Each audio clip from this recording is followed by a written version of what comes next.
నమస్తే, నేను Kavitha. Welcome to I dream news. ఇస్ బార్ 400 పార్ ఈ మాట దేశవ్యాప్తంగా ప్రతి చోట ప్రధానమంత్రి నరేంద్ర మోదీ చెప్తూ వస్తున్నారు. ప్రతి ప్రచార కార్యక్రమంలో, బహిరంగ కార్యక్రమాల్లో కూడా ఇదే వినిపిస్తోంది. ఇదే మాట ఆంధ్రప్రదేశ్లో జరిగినటువంటి ప్రజాగళం సభలో కూడా వినిపించింది. అయితే ప్రత్యేకంగా ఆంధ్రప్రదేశ్ గురించి ఎందుకు మాట్లాడలేకపోయారు? అక్కడ పొత్తులో భాగమైనటువంటి టీడీపీ, జనసేన, బీజేపీ ఆంధ్రప్రదేశ్ గురించి ఎందుకు మాట్లాడట్లేదు? ప్రస్తుతం మనతో పాటుగా ఉన్నారు కాలమిస్ట్, సీనియర్ జర్నలిస్ట్, సైకాలజిస్ట్ విశేష్ గారు. నమస్కారం అండి.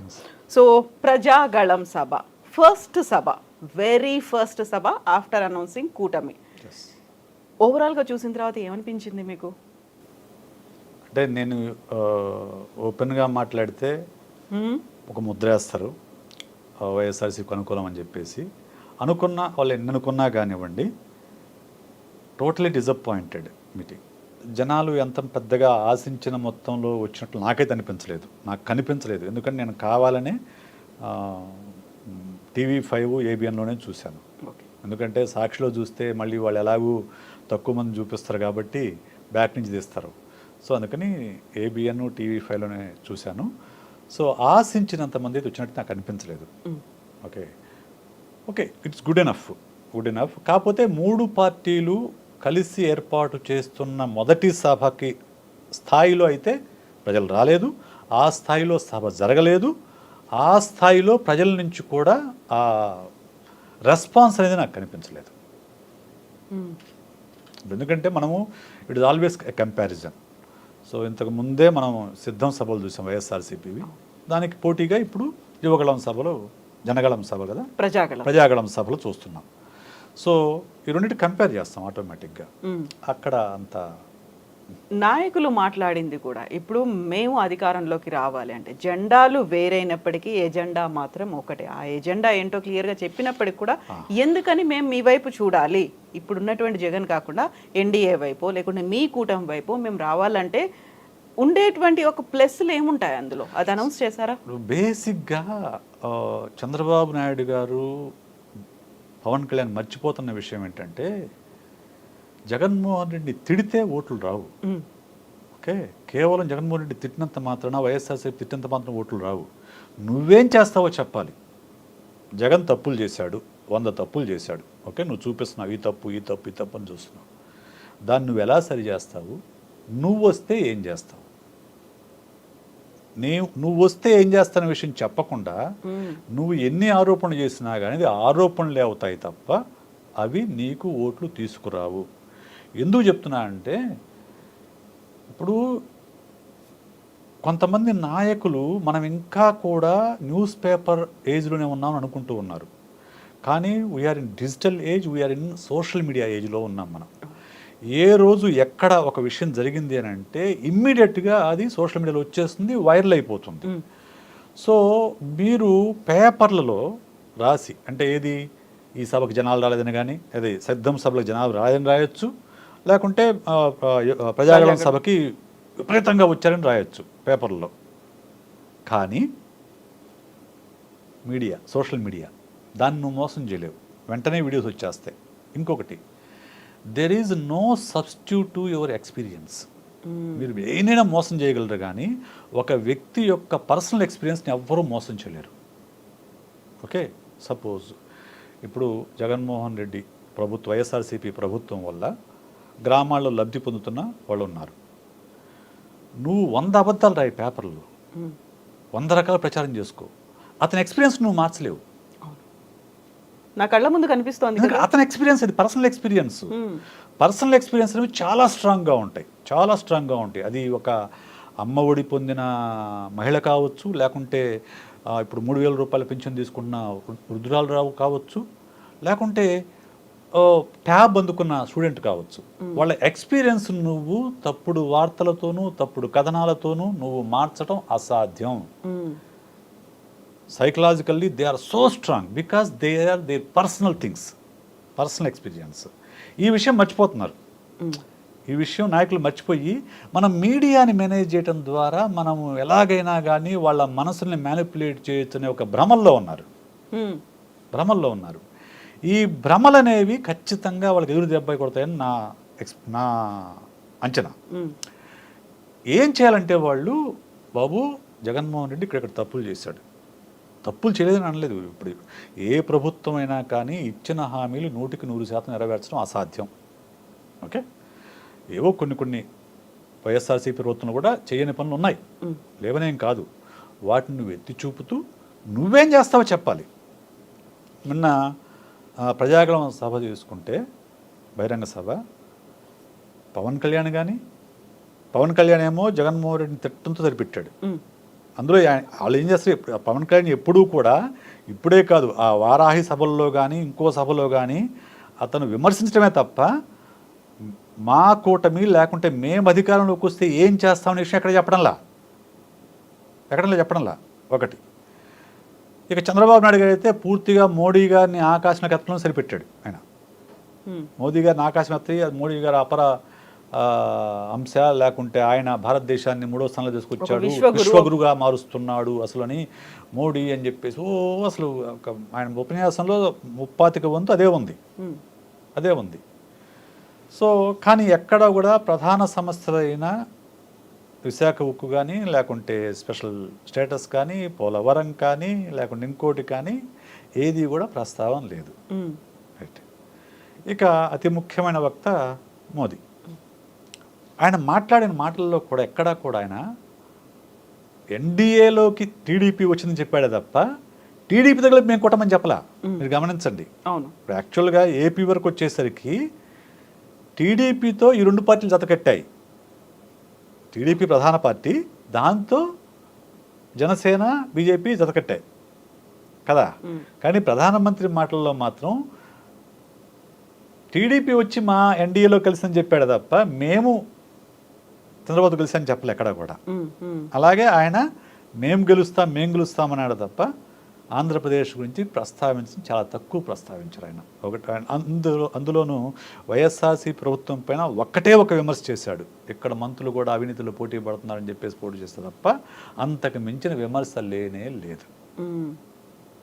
ఓకే, మొత్తంగా అయితే ఇది అనుకున్న అంటే వాళ్ళ మధ్యలో సఖ్యత అనేది మనస్ఫూర్తిగా లేదు అనే విషయాన్ని చెప్తుంది. నాకు అర్థమైంది. ఓకే, సో విశేష్ గారు, ఇప్పుడు నిన్న సభ తర్వాత ప్రధానమంత్రి నరేంద్ర మోదీ ఈరోజు కూడా జగిత్యాల్లో జరిగిన ఒక బహిరంగ సభలో పాల్గొన్నారు. ఆ తర్వాత అంటే ఈరోజు పొద్దున ట్వీట్ చేసింది నేను మీకు చదివి వినిపిస్తాను. 9:45 AM ఈరోజు మార్నింగ్ చదివారు. I will be addressing rallies in Jagtial and Shivamogga today. Later in the evening will join the road show in Coimbatore. Be it Telangana, Karnataka or Tamil Nadu, there is exceptional fervour in the NDA's favour. ఇందులో నిన్న వెళ్ళొచ్చిన ఏపీ గురించి లేదు, అసలు కేవలం Telangana, Karnataka and Tamil Nadu గురించే మాట్లాడారు ఆయన. నేను చెప్తుంది అదే కదండి. ఇప్పుడు ఆ పొత్తు అనేది బలవంతపు కాపురం లాగా ఉందే తప్ప కలిసి ఇష్టపడి చేసుకున్న కాపురం లాగా లేదు. అది వాళ్ళ కదలికల్లోనూ, వాళ్ళ మాటల్లోనూ, వాళ్ళ ఉపన్యాస ధోరణిలోనూ చాలా స్పష్టంగా మనకు అర్థమవుతుంది. ఈరోజు మోడీ ట్వీట్ నేను కూడా ఉదయం చూసిన తర్వాత నాకు ఇంకా స్పష్టంగా తెలుస్తుంది. ఎందుకనంటే ఒకటండి, పాలిటిక్స్లో విమర్శించటం అనేది సహజం. విమర్శలు ఉండొచ్చు కూడా, విమర్శించాలి కూడా, కానీ అది పర్సనల్ లెవెల్కి వెళ్ళకూడదు. పర్సనల్ విమర్శలు చేసినప్పుడు ఎక్కడో ఒక చోట, రాజకీయ నాయకులు కూడా మనుషులే కదా, రాజకీయ నాయకులు ఏమి దేవుళ్ళు కాదు కదా, వాళ్ళు మనుషులే, వాళ్లకు మనోభావాలు ఉంటాయి, వాళ్ళు హర్ట్ అవుతారు, వాళ్ళకి కోపం వస్తుంది, వాళ్లకు మనసులో పెట్టుకుంటారు, ఇవన్నీ జరుగుతాయి. రైట్.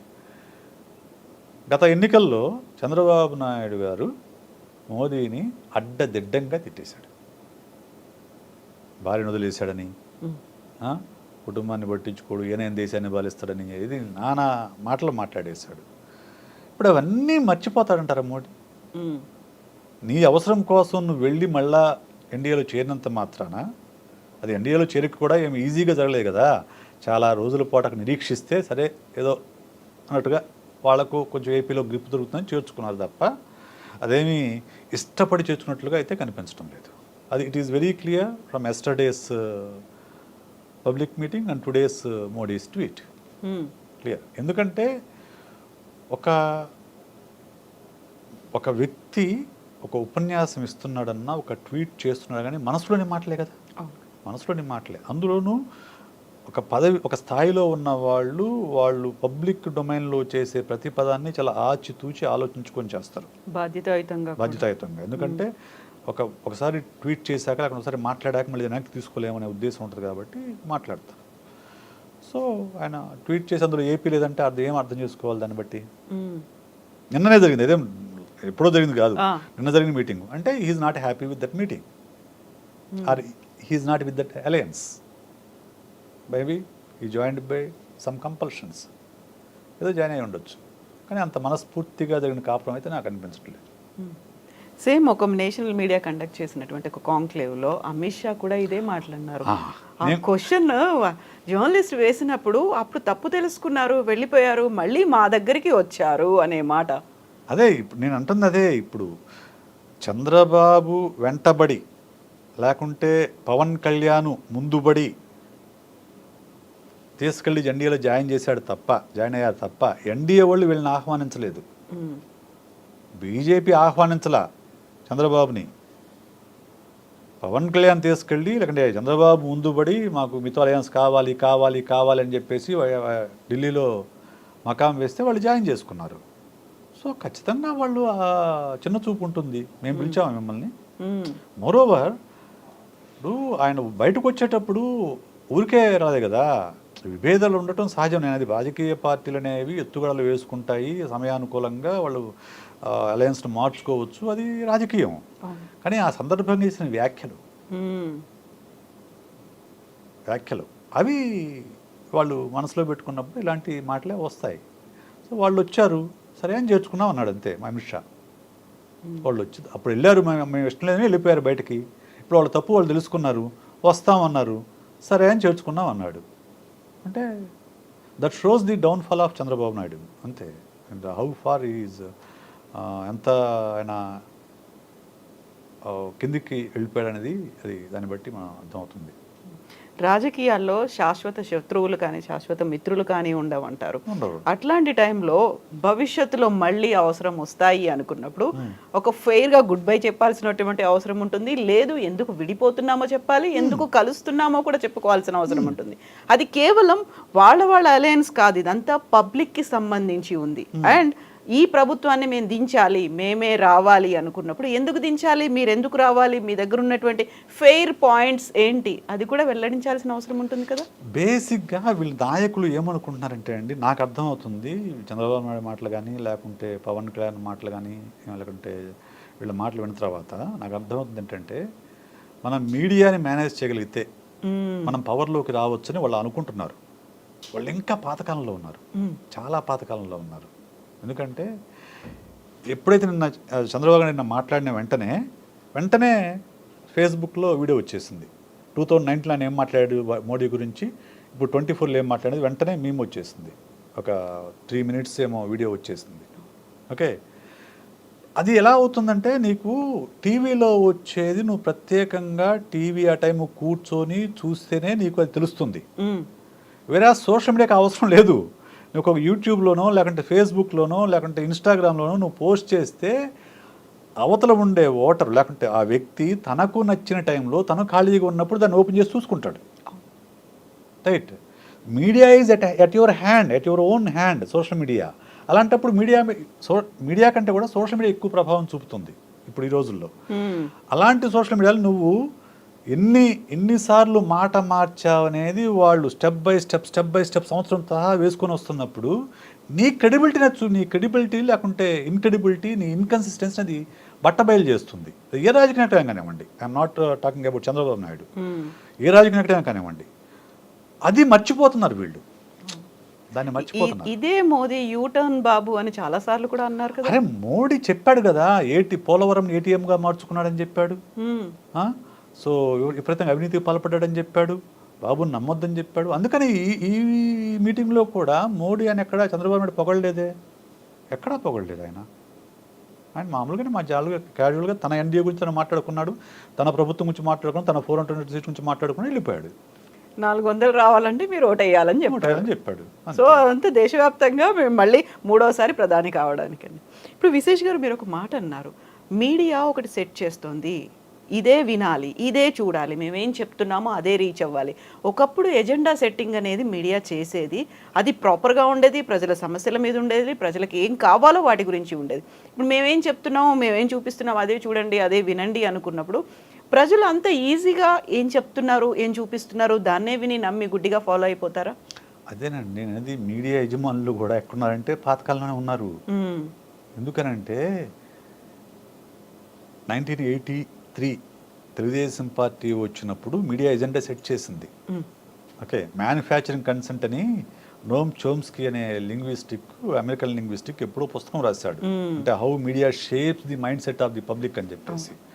ఓకే, సో అదే మార్గంలో అప్పట్లో ఈనాడు ప్రజల మైండ్ సెట్ని ఇన్ఫ్లుయెన్స్ చేయగలిగింది, no doubt about it. Okay, కానీ ఈరోజు ప్రజలు అలా లేరు. ఈరోజు ప్రజలు అలా లేరు. నేను అంటుంది ఏంటంటే, మ్యానుఫ్యాక్చరింగ్ కన్సెంట్ అని చెప్పేసి నోమ్ చోమ్స్కి ఎప్పుడో రాశాడు ఒక పుస్తకం. అదే మార్గంలో ఈనాడు కూడా 1983లో తెలుగుదేశం వచ్చినప్పుడు సెట్ చేసింది, ఎజెండా సెట్ చేసింది, ప్రజల మైండ్ సెట్ ఇన్ఫ్లుయెన్స్ చేయగలిగింది. ఎందుకు? అప్పుడున్న ప్రధాన మీడియా అదే ఒకటే కాబట్టి. ఓకే, ఈవెన్ ఆ తర్వాత కూడా ఒక దశాబ్ద కాలం పాటు ఈనాడు చెప్పిందే, రాసిందే రాత, లేకుంటే చూపించిందే వార్త అయ్యింది. కానీ ఇప్పుడు అలా లేదు. మీడియా యాజమాన్యం అది గుర్తించట్లా. వాళ్ళు ఏం రాస్తున్నారు? సో ఆంధ్రప్రదేశ్ మొత్తం కూడా శ్రీలంకగా మారిపోయింది అని రాస్తున్నారు. సో మీడియా యాజమాన్యాలు కూడా అదే భ్రమల్లో ఉన్నాయి, మనం చూపించింది ప్రజలు నమ్ముతారని చెప్పేసి. నేను ముందే చెప్పాను, there is no substitute to experience, personal experience. గ్రామాల్లో ఉన్న వ్యక్తికి నిజంగా మేలు జరిగితే, లేకుంటే గ్రామాల్లో నిజంగా అభివృద్ధి జరిగితే దాన్ని ఏ వార్తలు కూడా దాన్ని మాయం చేయలేవు, దాన్ని ప్రజల యొక్క మనసుల నుంచి తీసేలేవు, మార్చలేవు. ఒకవేళ గ్రామం నిజంగా అభివృద్ధి జరగకపోతే నువ్వు రాసినా రాయకపోయినా వాడు వ్యతిరేకంగా ఓటేస్తాడు. ఓకే, సో అందుకని ఇటువైపు సాక్షి అయినా, అటువైపు ఏబిఎన్ లేకుంటే ఈనాడు, ఆంధ్రజ్యోతి అయినా కానీ మనము వార్తలు రాసినంత మాత్రాన ప్రజలు మన మాటలు నమ్ముతారు, మన వార్తలు నమ్ముతారు అనుకుంటే అంతకంటే భ్రమ ఇంకోటి ఏమి లేదు. ఎందుకంటే ఈరోజు ప్రజలకు కూడా స్పష్టంగా తెలుసు, ఎందుకంటే ఏ పేపరు ఏ పార్టీకి అనుకూలం, ఏ ఛానల్ ఏ పార్టీని సపోర్ట్ చేస్తుంది, ఇది స్పష్టమైన అవగాహన ఉంది. గతంలో అంటే న్యూట్రల్ అనే ఒక ముసుగులో ఉండేవి కాబట్టి, న్యూట్రల్ ముసుగులో ఉండేవి కాబట్టి ప్రజలు నమ్మారు. ఈరోజు సాక్షి న్యూట్రల్ నమ్ముతారు ఎవరన్నా? సాక్షి న్యూట్రల్ పత్రిక అని చెప్పేసి అంతకుముందు కొంత ప్రయత్నం చేశారు. అప్పుడు నేను సాక్షిలో పనిచేస్తున్నా, చెప్పాను ఎవరిని నమ్మడు సార్, ఎందుకు మన ఊరికే ప్రయత్నం చేయటము, ఎందుకంటే ఒక పైన వైఎస్ఆర్ ఫోటో పెట్టి నువ్వు న్యూట్రల్ అంటే ఎవడు నమ్ముతాడు? సో అలాగే ఇప్పుడు ఆంధ్రజ్యోతి కానివ్వండి, ఈనాడు కానివ్వండి, ఏబిఎన్ ఛానల్, TV5 వీటి ఎవరు నమ్ముతారా న్యూట్రల్ అంటే? వాళ్ళు చెప్తారు మేము ప్రజాపక్షము, మేము న్యూట్రల్ అని చెప్పేసి. ఎప్పుడు నమ్ముతారంటే మీరు టీడీపీని కూడా అదే స్థాయిలో విమర్శించినప్పుడు, టీడీపీ అధికారం ఉన్నప్పుడు కూడా మీరు అదే స్థాయిలో వార్తలు రాసినప్పుడు అప్పుడు నమ్ముండేవాళ్ళు. మీరు అప్పుడు రాలేదు కాబట్టి నమ్మరు. మీరు టీడీపీ మీడియా, సాక్షి, వైఎస్ఆర్సీపీ మీడియా. సో ఈ రెండు మీడియాలు మాయ చేయలేవు. ప్రజల పర్సనల్ ఎక్స్పీరియన్స్ ఏదైతే ఉందో అది మాత్రమే క్రైటీరియాగా రేపు ఎలక్షన్స్ జరుగుతాయి. ఇంకొకటి, ఏ ఎలక్షన్ అయినా కానివ్వండి, ప్రజలు చూసేది నాయకుడు, ఈ నాయకుడు వస్తే మన ఆశలు నెరవేరుతాయా, ఈ నాయకుడు వస్తే అభివృద్ధి జరుగుతుందా, ఈ నాయకుడి మాటలు మనం నమ్మొచ్చా, ఈ నాయకుడు వస్తే మనకు మేలు జరుగుతుందా అనేది చూస్తారు. సో అది ఆ క్రెడిబిలిటీని ఎవరైతే సంపాదించుకుంటారో ఆ నాయకుడు ఉన్న పార్టీ కొట్టేస్తారు. హూఎవర్ ఇట్ మైట్ బి, ఆ క్రెడిబిలిటీని ఎవరైతే సంపాదించుకోలేరో ఆ నాయకుడు ఉన్న పార్టీ కొట్టేస్తారు. అది తెలుగుదేశం అయినా, టీడీపీ అయినా, అదే తెలుగుదేశం అయినా, వైఎస్ఆర్సీపీ అయినా, జనసేన అయినా కానీ ఆ క్రెడిబిలిటీ ఎంతవరకు సంపాదించుకున్నారు అనేది ఇక్కడ criteria. Chandrababu Naidu, BJP, JSP, Janasena 3 పొత్తు పెట్టుకున్నాయి. ఎప్పుడు 2014లో పొత్తు పెట్టుకొని ముగ్గురు భుజాలు కలుపుకొని ప్రత్యేక హోదా ఇస్తామని మోడీ గారు హామీ ఇవ్వడము, పోలవరం చేయడం అన్నీ చేశారు. 2019లో ఒకళ్ళనొకళ్ళు నానాబూతులు తిట్టుకున్నారు. ఓకే, మళ్ళీ ఇప్పుడు 2024 మేము కలిసిపోయాం, మమ్మల్ని నమ్మండి అని చెప్తున్నారు. సో ఈ ఇన్కన్సిస్టెన్సీ అనేది, ఈ కాంట్రవర్షియల్ స్టేట్మెంట్స్ అనేవి వాళ్ళ క్రెడిబిలిటీని పూర్తిగా దెబ్బ కొడతాయి. ఓకే, వేరాజ్ జగన్మోహన్ అనే వ్యక్తి 2014లోనూ ఒంటరిగానే పోటీ చేశాడు, 2019లోనూ ఒంటరిగానే పోటీ చేశాడు, 2024 ఒంటరిగానే పోటీ చేస్తున్నాడు. మేము ఎప్పుడూ ఏ పార్టీతో పొత్తు పెట్టుకోము, మేము ఒంటరిగానే పోటీ చేస్తామని గట్టిగా చెప్తున్నారు. అది ఖచ్చితంగా తన క్రెడిబిలిటీని పెంచుతుంది. ఇంకోటి ఇక్కడ ప్రధానమైన డిఫరెన్స్ ఏంటంటే రెండు పార్టీల మధ్య, జగన్మోహన్ రెడ్డి నేను నా 5 ఏళ్ల పాలనలో మీకు మేలు జరిగి ఉంటే నాకు ఓటు వేయండి, లేదంటే మీరు నమ్మితే ఓటేయండి, మేలు జరిగింది మీరు నమ్మితే నాకు ఓటు వేయండి, లేకుంటే వేయొద్దని చెప్పండి. ఇంత బోల్డ్ స్టేట్మెంట్ నేను ఈ మధ్య కాలంలో రాజకీయ నాయకులు ఎవరి దగ్గర చూడాల. వేరాజ్ 14 ఏళ్ళు ముఖ్యమంత్రిగా పనిచేసిన చంద్రబాబు నాయుడు గారు ఆ మాట అనలేకపోతున్నాడు. నా 14 ఏళ్ల పాలన చూసి మీరు ఓటేయండి అనలేకపోతున్నాడు. అనగలిగితే అప్పుడు బస్తీ మీద సవాల్ అనుకోవచ్చు, సిద్ధమయ్యారని. ఆ మాట ఆయన అనలేకపోతున్నాడు. ఇప్పుడు ఆటోమేటిక్గా సైకలాజికల్ అడ్వాంటేజ్ జగన్మోహన్ రెడ్డికి ఉంటుంది. ఆయన క్రెడిబిలిటీ కానివ్వండి, అతని యొక్క స్ట్రైట్ ఫార్వర్డ్గా అతను అపీల్ చేయడం కానివ్వండి, ఖచ్చితంగా ఈ రోజుకైతే అడ్వాంటేజ్ వైఎస్ఆర్సీకి ఉందని చెప్పవచ్చు. సో పరిస్థితులు రాజకీయాలు డైనమిక్గా ఉంటాయి, ప్రజల మనసులు ఎలా మారుతాయి అనేది మనం చెప్పలేము. కానీ as a psychologist, as an observer, as I have 25 years of experience in media, నా అంచనా ప్రకారం అయితే ఈసారి పూర్తి అడ్వాంటేజ్ వైఎస్ఆర్సీపీకే ఉంటుంది. ఓకే, బికాజ్ నాకు రాజకీయాల గురించి బేస్ చేసుకుని చెప్పడంలా, నేను కేవలం ప్రజలు ఎలా ఆలోచిస్తారు, ప్రజలు ఏది చూసి ఓటేస్తారు అనే సైకలాజికల్ పాయింట్స్ని మాత్రమే దృష్టిలో పెట్టుకుని ఈ విషయం మాట చెప్తున్నా. సో నాకున్న అవగాహన మేరకు అయితే వైఎస్ఆర్సీపీ అడ్వాంటేజ్ ఉంటుంది. ఎస్ వి శేష్ గారు, థ్యాంక్ యూ సో మచ్ అండి. Thank you.